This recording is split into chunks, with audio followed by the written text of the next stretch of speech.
Wichita Liberty TV, featuring host Bob Weeks. Local politics without the spin. Interviews with nationally respected economists. Hear directly from Kansas conservatives about what matters to you. It's individual liberty, limited government, and free markets. Wichita Liberty TV. Hello, I'm Bob Weeks for Wichita Liberty TV, your weekly source for news, analysis, and commentary about Kansas and Wichita government and public affairs. Broadcast we are on Great Plains Television, that's channel 26.1, Sunday morning at 8:30 and then repeated at 4:30 p.m. Also, you'll find Wichita Liberty TV at my site, that's the Voice for Liberty at wichitaliberty.org. All the old episodes are there, show notes for each episode. If we mention anything today, we'll put it up there.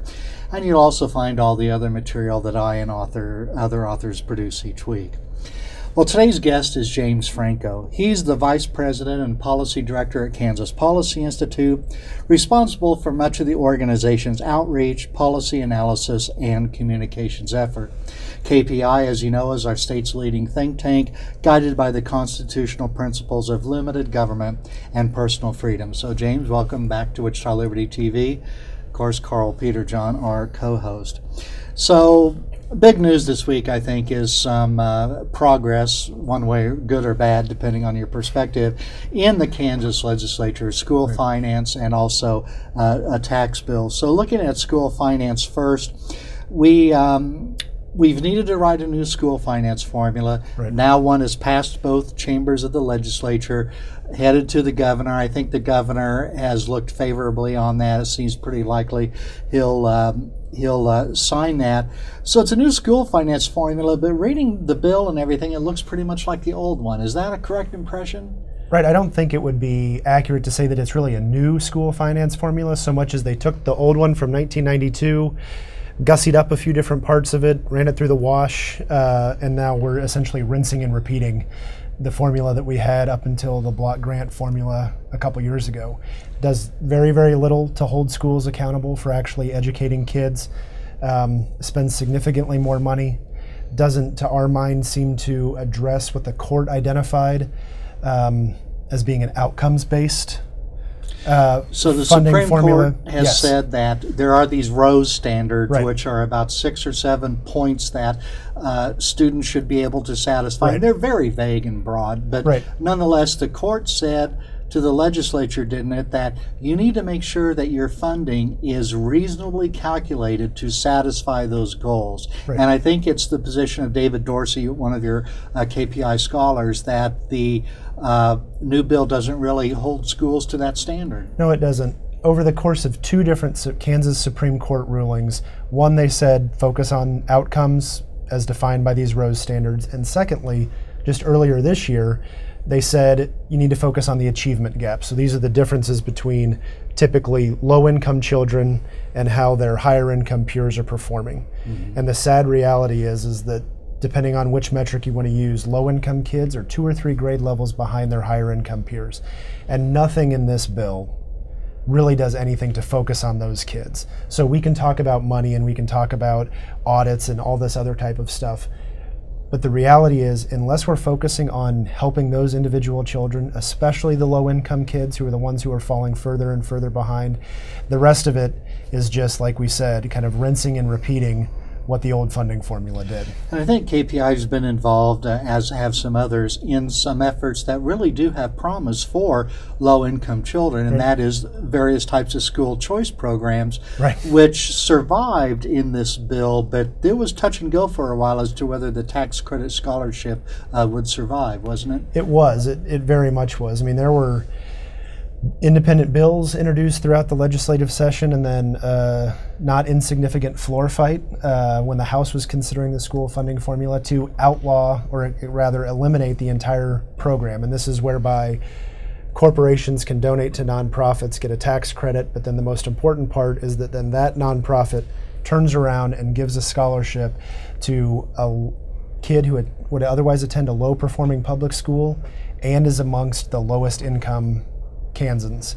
and it gives them an opportunity. 188 kids last year, according to the State Department of Education, used this at the cost to taxpayers of $500,000. Like that, yeah. So it's less than $3,000 a kid to give these kids an opportunity to succeed. And it was touch and go. You would question as to what's the point of talking about eliminating a program, one that's that small, but then two that's actually helping kids today have an opportunity to succeed. And to hear some of the pro-spending groups and the teachers union talk, that $500,000 and those 200 students were a grave threat to the existence of public education in Kansas. Right, never mind the money that a lot of districts spend to sue the state for more money, or a lot of state tax dollars that are used to educate kids who maybe live in Missouri or Oklahoma and come over here to be educated in Kansas schools. We don't talk about that.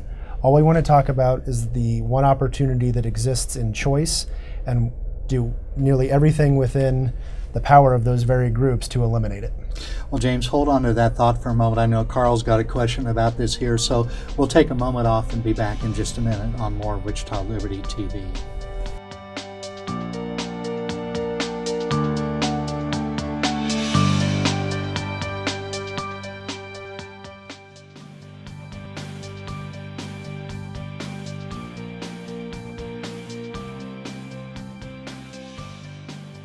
Welcome back to Wichita Liberty TV. I'm Bob Weeks. Our guest this week, James Franko of Kansas Policy Institute, co-host Karl Peterjohn.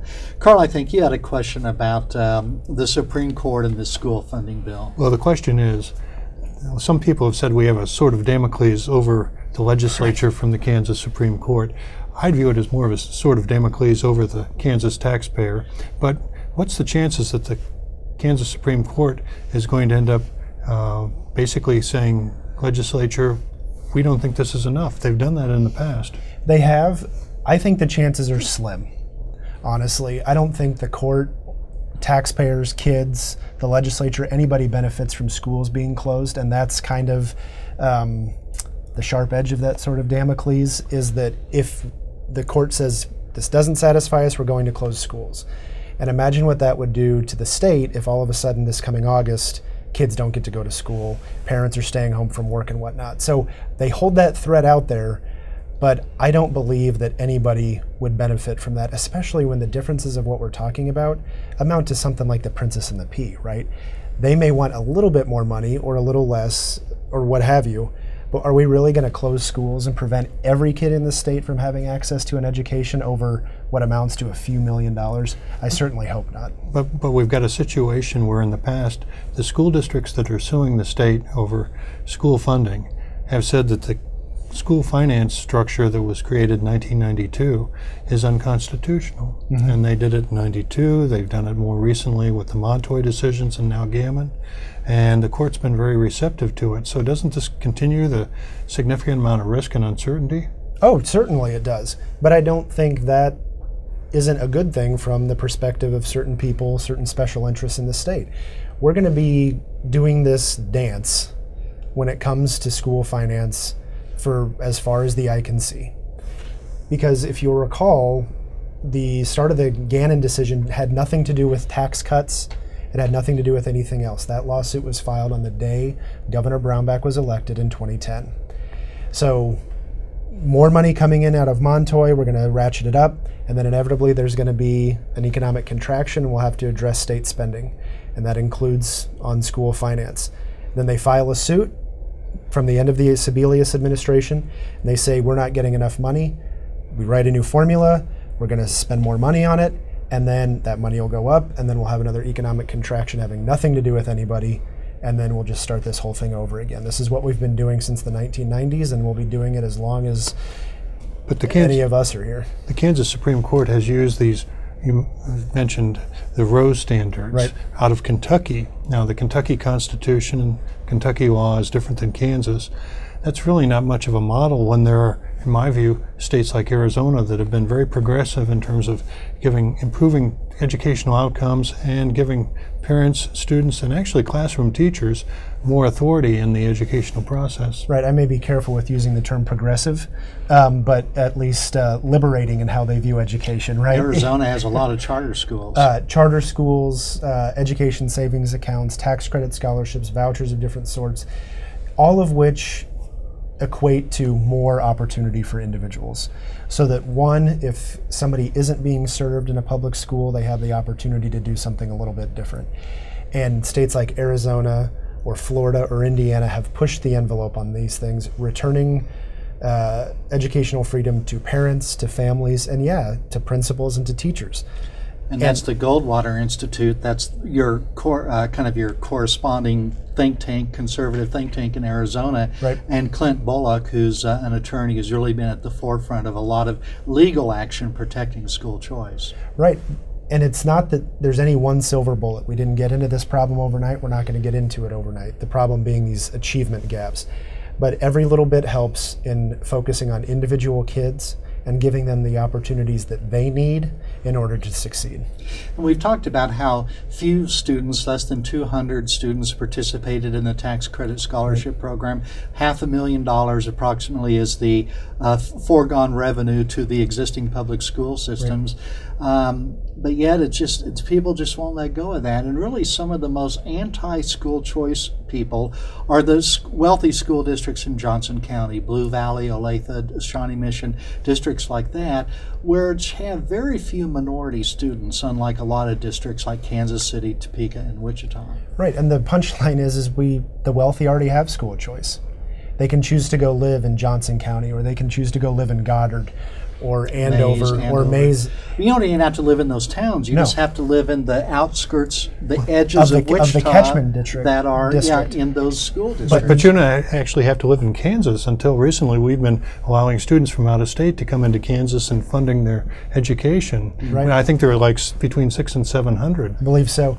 And the reality is that not everybody can afford that opportunity. Right, exactly. So the wealthy already have school choice, either by moving or by paying twice and going to a private school. Mm-hmm.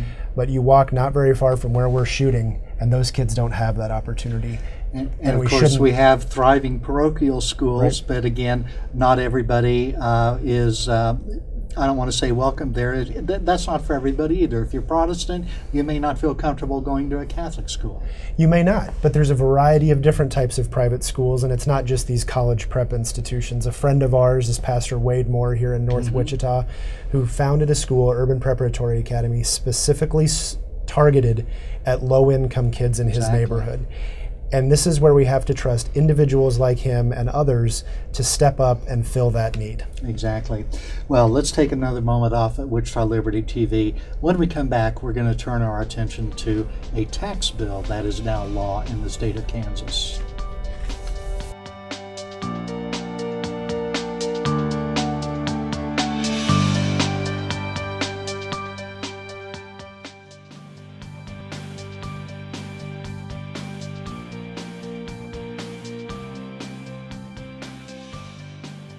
Welcome back to Wichita Liberty TV. I'm Bob Weeks, co-host Karl Peterjohn, our guest James Franko from Kansas Policy Institute.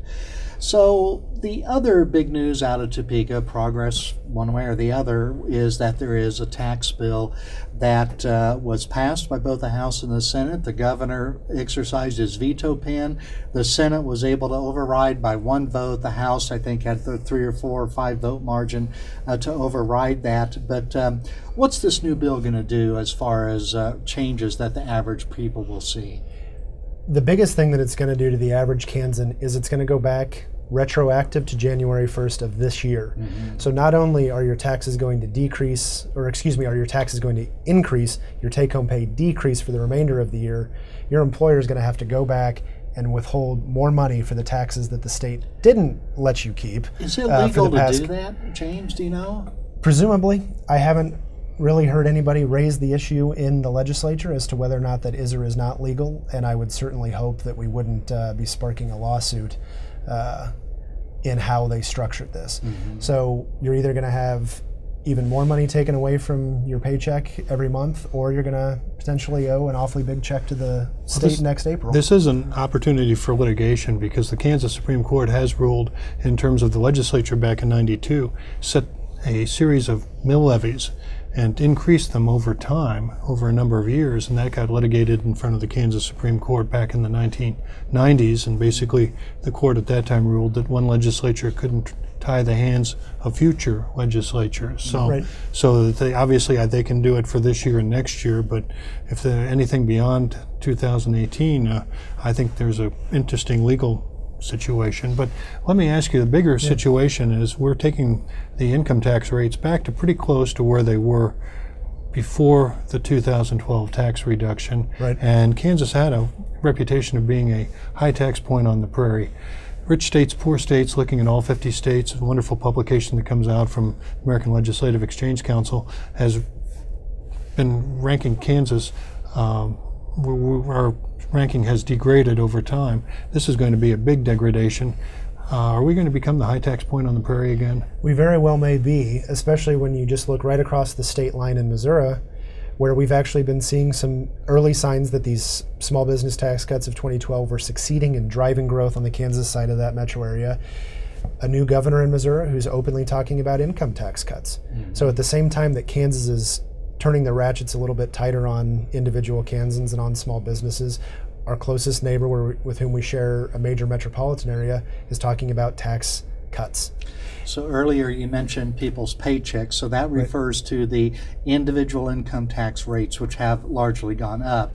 But the other thing you talked about was business tax. So this refers to the famous, infamous, notorious, whatever, LLC loophole, where certain forms of business organization would escape paying taxes on that business income. Right, and the interesting thing of that is if you look back since those tax cuts of 2012 took effect, the overwhelming majority, I believe 98% of the private sector jobs since 2013 have been created by those businesses, the small businesses in the state who directly benefited from that.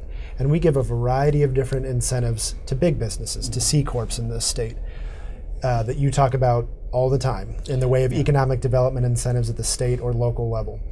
And the 2012 tax cuts, while most of that went to individuals, some of it did go to small businesses, and this was simply an opportunity to try to spur small business development, and we're going to go backwards on that. And the interesting thing is the governor, I've been told, and my Secretary of Revenue, Nick Jordan, confirmed this, that the governor went to the big corporations, so this would have been Spirit Aerosystems, Sprint, and companies like that, who are not LLCs but traditional corporations, and said, we'll get rid of the corporate income tax, which is about 7% in Kansas, if we'll get rid of all the incentive programs like PEAK and HPIP and all these other things. And the big corporation says no. For them, it's more lucrative to pay 7% tax, but to get these incentives in return. Right, and that's the interesting thing, is that that's my understanding of how things went as well back in 2011 and 2012. But it's the big businesses, as well they should to a certain extent, have the sophistication to take advantage of those credits. But you go ask a mom and pop restaurant or a small machine shop, they're worried about trying to keep their guys employed, hustle business and things like that. They don't have a compliance department or a lobbying shop that can go ask government for a specific handout. And I think Art Hall at KU and the Kauffman Institute, their research shows that the driving force behind a dynamic economy, it's not necessarily small business, it's young business firms. And the young business firms are the ones that are struggling. They need a streamlined tax structure. They need no taxes if we can possibly get away with that. But we need as much business experimentation, I think, is the term that Professor Hall uses. And with that, we'll get some success stories like Garmin, and there's a few down in Wichita like Pizza Hut in the old days and things like that. No, absolutely. And also the Kauffman Foundation did a study several years ago looking at PEAK, the Promoting Employment Across Kansas program, and it clearly demonstrated that the firms who received the benefit did no better than the firms that did not in actually creating new jobs. And I think we're going to see that down here in Wichita, that Cargill is almost certain to receive peak benefits for simply not moving out of Kansas, but they've already reduced their workforce in Wichita since that announcement. So we're going to continue on this topic in just a moment when we get back with our last segment of Wichita Liberty TV.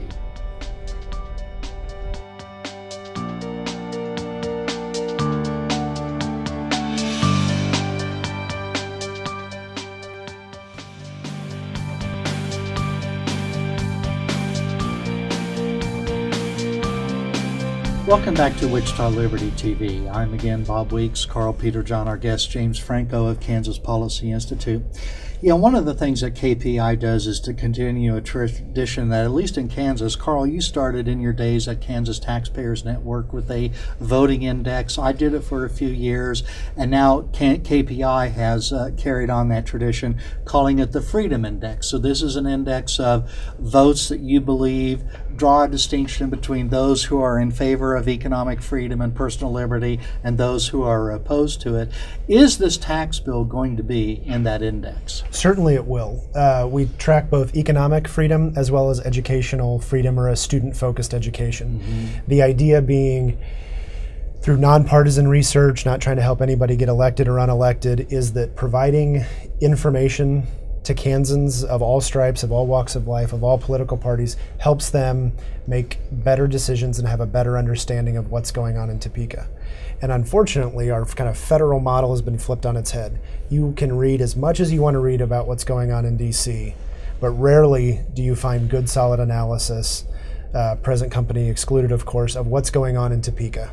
And that's what this Freedom Index tries to do, and we will certainly include the tax bill in that. Would you have some other pieces of legislation that you know are going to be included in this index too that you can mention? Right.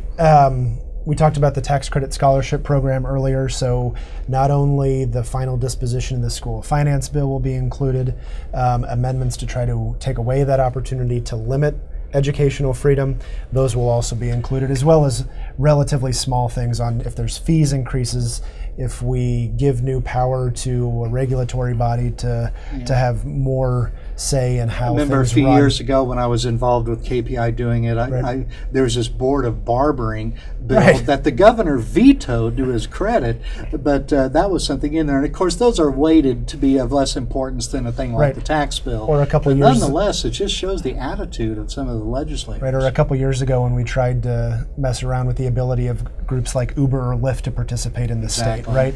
That it's government telling individuals how they should run their businesses. Well, let me ask you, because one big issue we haven't discussed, but it certainly has huge implications, especially over the long run, in my opinion, is the Medicaid Obamacare expansion, and were there recorded votes that will be included in the Freedom Index on that topic, and where do we stand with that right now? I think the effort to expand Obamacare or Medicaid as part of Obamacare has been effectively beat back in this current session. There was an effort to try to deal with that on the House floor earlier this year, and I believe it was vetoed by the governor. I think so, yeah. And his veto in this instance was not overridden. Right. And so certainly it would be included. It is a massive increase. It's a violation of our state sovereignty, so to speak, the idea of federalism. And the landscape of Obamacare or health care at the federal level is certainly a big uncertainty right now. This was the issue to which we testified in the legislature earlier this year on this very expansion, is that at the same time that the Obama administration has previously said we can't honor the promise of Obamacare to states in the way of federal dollars, and at the same time the federal legislature was saying we are going to make changes, now whatever those changes look like, we're going to make them. The Kansas legislature was plowing headlong into expanding Obamacare with that kind of uncertainty, which to me is borderline irresponsible. Returning back to the Freedom Index, I know Dave Trobert, the president of KPI, he had a post on June 2nd, so just last week, that updated the Freedom Index, so that doesn't count what happened this week, but considering our 40 senators, there were 13 senators at the top of the list. In other words, the best regarding freedom, 13 senators at the bottom of the list, in other words, the worst regarding freedom index, and all of them are Republicans. And we find that year after year, there's one senator from, I'm not going to say who it is because I know KPI doesn't do this for electoral purposes, but he's a Republican who on his website says smaller government, et cetera, but yet he's been at the lowest of the Freedom Index in some years, worse than people like Anthony Hensley and Marcy Francisco and people like that. And he's a Republican. So that just shows some of these labels are not very effective. No, it's not. And you really need to try to sink your teeth into what's actually going on. And this is what the index tries to accomplish, is not talking about partisan labels, R's and D's or what have you. It's more about how people view their role in Topeka and the votes that they take to support that view. Now, do you have a history of all these votes for the index at the KPI website? We do. kansaspolicy.org. Use a navigation bar, get right over to the Freedom Index, and you can look back to when we started compiling it in 2012, as well as a lifetime score. Because one set of bills or votes in any given session may have a given perspective how people vote for whatever reason, but over time you will see a lifetime score of how these people perform, in some cases now over the better part of a decade, and it'll give you a better insight into how they view the role of government. And over at wichitaliberty.org, my site, you'll find the couple years when I alone did an index, and before that I have, Karl, all of scanned copies of all of yours from the days of the Kansas Taxpayer Index. So we could go way back, and I know that there are some legislators, Karl, when you started working up there, they're still there. I'm thinking of Anthony Hensley, right? Well, a few others. President Wagle. She's been there a long time too. So anyway, guys, we're out of time again this week. So James, thanks very much for lending us your expertise this week on Wichita Liberty TV. Karl, thank you again. Always a pleasure. I'm Bob Weeks, and we'll be back again with another episode next week.